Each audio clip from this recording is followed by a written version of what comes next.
Hi guys, welcome back to my YouTube channel. Hari ini aku mau menceritakan sebuah pengalaman dan pembelajaran buat aku dan mudah-mudahan buat kita semua untuk lebih memahami dan hati-hati terhadap yang namanya modus-modus yang terjadi di sosial media. Pokoknya cybercrime lah. Jadi awalnya punya Instagram itu aku bikin akun Nindi Parasadi Harsono itu tahun 2013. Jadi sebelumnya aku punya akun namanya Nindi Parasadi itu tahun 2012.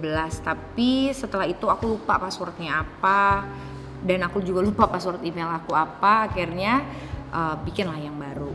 Nah, memang pada saat sampai sekarang email itu memang sudah tidak aku gunakan. Nggak pernah buka karena memang itu emailnya Hotmail, karena sekarang kan kita semua udah rata-rata pakainya emailnya Gmail.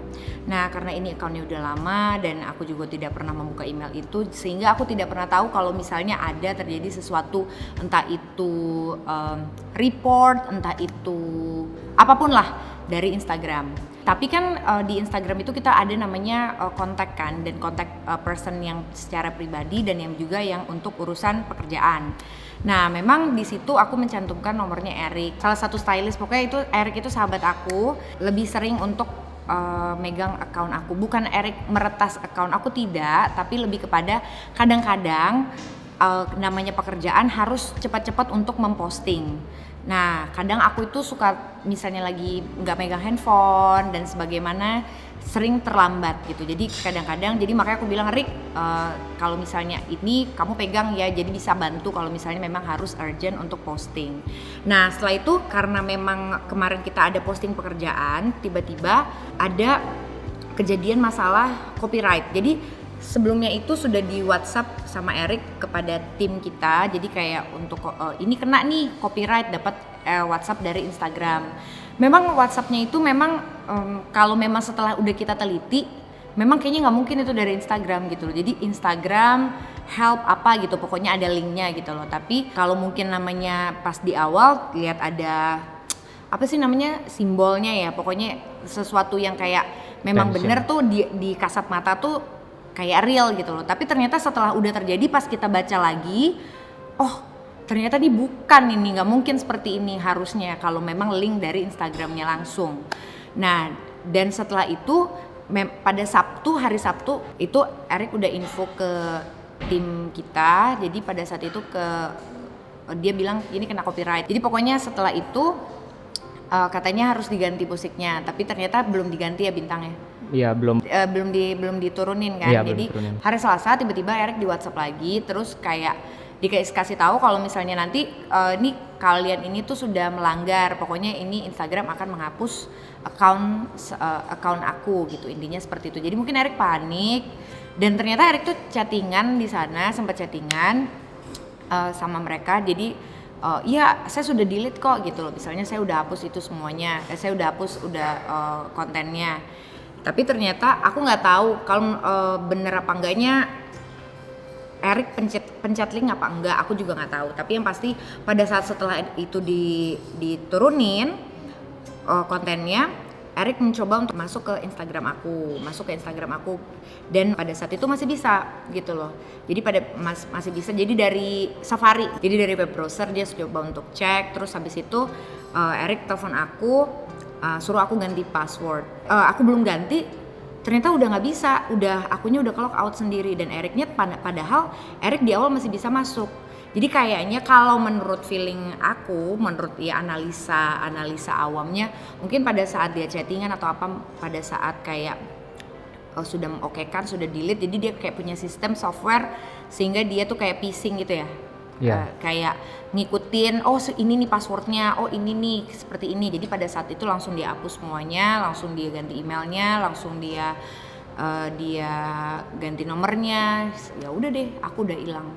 Jadi aku juga kaget karena memang aku nggak tahu apa-apa, nggak tahu kejadiannya seperti apa, karena memang yang masalah copyright itu aku nggak nanganin sama sekali gitu loh. Jadi bukan karena nggak peduli, tapi memang yang dihubungin tuh bukan ke aku. Dan akhirnya aku coba buka ke email lama, dan di email lama itu yang di Hotmail memang tidak ada sama sekali email dari Instagram kalau aku kena copyright. Setelah itu pas kita lihat historinya, memang dia itu sudah ada beberapa kali pokoknya unsuccessful. Jadi dia udah mencoba untuk masuk ke email, tapi passwordnya nggak bisa segala macam. Jadi dia udah usaha, jadi selalu gagal, dan itu terhitung dari tanggal 27. Bahkan sesuai tanggal 27 berarti itu let's say hari Sabtu kalau nggak salah. Jadi benar-benar di hari Sabtu yang pertama Erik abaikan gitu loh. Jadi pada saat itu aku udah melihat, ini berarti memang dia udah usaha pada saat Erik udah kasih tahu kalau kita kena copyright. Karena memang aku sudah tidak pernah login ke email aku yang lama, jadi memang nggak tahu sama sekali gitu, dan memang tidak synchronize ke email aku yang baru gitu. Jadi itulah mungkin yang kelalaian yang memang sudah terjadi. Jadi akhirnya pada saat itu minta tolong sama Mbak Tusi, karena memang Mbak Tusi itu yang megang Instagram Indonesia. Jadi aku minta tolong sama Markoneng juga, nanya sama Karirin, tanya semuanya kemana gitu loh. Tapi memang karena kemarin kejadiannya hampir persis sama seperti Luna, jadi aku banyak nanya sama Luna, dan ternyata memang Luna bilang ya itu sama kayak dia. Jadi pada saat itu akhirnya aku minta tolong sama Mbak Tusi, dan alhamdulillah sudah kembali lagi. Jadi memang ternyata tuh Instagram tidak pernah memberitahukan secara seperti itu, jadi mengikuti apa instruksi yang mereka lakukan gitu loh. Jadi karena memang kayak panik gitu kan, kayak Instagram kamu akan dihapus gitu loh, kalau kamu nih akan dihapus. Jadi kan pasti kebingungan. Jadi pada saat itu tanpa tanya-tanya siapa-siapa langsung dihapus, dan ternyata malah jadinya kena sendiri gitu. Jadi pengalaman ini, dan akhirnya semua sudah aku ganti, semua sudah lebih double system, double secure, jadi semuanya udah synchronize segala macam, dan sekarang sudah aman kembali. Cuma sedihnya memang karena highlight itu kan ngumpulin udah lama, jadi kayak masa kecilnya Kanara. Jadi bahkan kayak sampai sekarang Kanara suka lihat, bahkan Abi suka lihat Kanara waktu kecil seperti apa, itu dari highlight aku yang aku simpan gitu. Jadi kadang Abi suka nanya, ibu kok Mas Abi nggak ada di highlightnya waktu kecil, kenapa cuma waktu TK? Karena memang mungkin pada saat waktu Abi kecil kita tidak bermain Instagram seperti sekarang gitu. Karena kalau sekarang Instagram kan udah seperti kayak wow banget ya, udah kayak semua kebutuhan, semua pekerjaan rata-rata bisa promosi, bisa dapetin duit dari situ segala macam gitu. Jadi memang kalau aku sih memorinya aja sih yang susah. Tapi mungkin bisa kalau aku lagi santai bisa dicari di archive-nya. Jadi buka lagi terus disimpan lagi, yang kayak gitu-gitu deh. Oke, kurang lebih seperti itu. Aku nanti akan posting juga apa yang sudah dikasih tahu sama pihak Instagram, kalau sebenarnya itu tidak ada pernah seperti itu copyright segala macam untuk menghapus account kita gitu. Jadi dan yang kebetulan yang aku lihat sih di situ orang Turki ya. Aku juga nggak tahu itu bener apa enggak, karena kan sebenarnya semua orang bisa pakai IP-nya di mana aja gitu kan, pakai VPN. Jadi bisa mau di Cina, mau di Turki, mau di Amerika, mau di mana itu bisa. Jadi kita nggak pernah tahu itu apa gitu. Tapi kebetulan alhamdulillah nama aku tuh nggak bisa diganti sama dia kayaknya. Jadi mungkin dia mau berusaha ganti nama aku tuh kayaknya susah, karena memang aku sebenarnya pengen ganti nama aku sendiri pun juga udah dari beberapa waktu yang lalu nggak bisa juga gitu loh. Jadi ternyata dia juga nggak bisa mengganti nama, makanya dia cuma nulis software.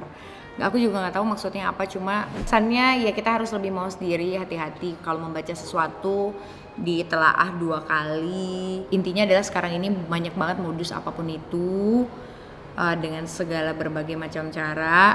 Jadi lebih mawas diri. Mungkin aku sih anggapnya lebih hati-hati aja. Jadi lebih kalau membaca sesuatu mungkin harus cerna lagi, ditelaah lagi, terus ini apa bener, lebih banyak nanya, ini iya nggak ya, ini enggak ya, gitu, yang seperti itu sih kurang lebih. Jadi pesan-pesannya hanya itu, semoga kita semua dijauhkan oleh orang-orang yang iseng, yang orang-orang yang ingin menjahati, zolim sama kita, pokoknya lebih banyak menjaga diri aja. Aku mau ngucapin thank you Mbak Tusi, thank you Instagram Indonesia, thank you Luna, thank you semuanya Markoneng, semuanya, semua sahabat-sahabat aku yang sudah membantu mereport segala macam. Pokoknya thank you buat Instagram Indonesia, thank you Mbak Tusi, maafin aku ya, maafin aku, makasih banget. Alhamdulillah sekarang Instagram aku sudah kembali. Terima kasih, sampai jumpa. Pokoknya kita akan next vlog apa nanti lihat aja. Oke guys, dadah. Sampai ketemu lagi. Jangan lupa komen, like, subscribe. Dadah.